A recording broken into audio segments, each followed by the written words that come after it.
Every day I showed up a few minutes late on purpose, just so the kindergarten teacher would come for a home visit. But she never imagined my home was inside a prison. When she saw my dad, she completely broke down.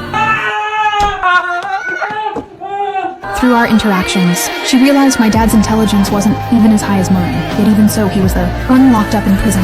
My dad's name is Mark. His IQ is that of a 6-year-old. One day, a girl with a Sailor Moon backpack walked past him. Dad followed her, only wanting to touch the bag, because it was the one thing I had always wanted, but the girl walked too fast. By the time Dad caught up, she was already lying on the ground covered in blood. My foolish dad just wanted to save her, but at that very moment, an older woman happened to walk by, and she was so terrified that she immediately called the police.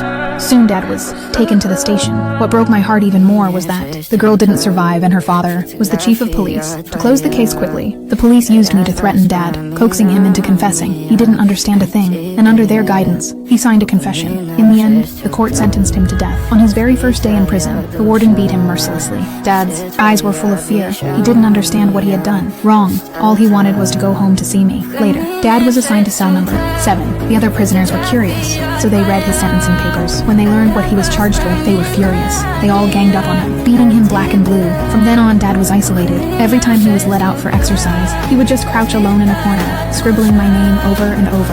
Until one day, he risked his life to save the prison boss. With his own blood, he earned their trust. The boss decided to grant him one wish, to let me see my dad. Soon, during a choir event, the inmates secretly hid me inside a cardboard box and smuggled me into cell number 7. When I crawled out, I saw my dad crying and crawling toward me, holding me tight in his arms, over and over. He kept saying he was sorry. I didn't understand what he was apologizing for.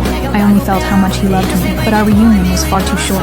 John, terrified, wanted to snitch. The other inmates tried desperately to cover his mouth, but the guards had already been alerted.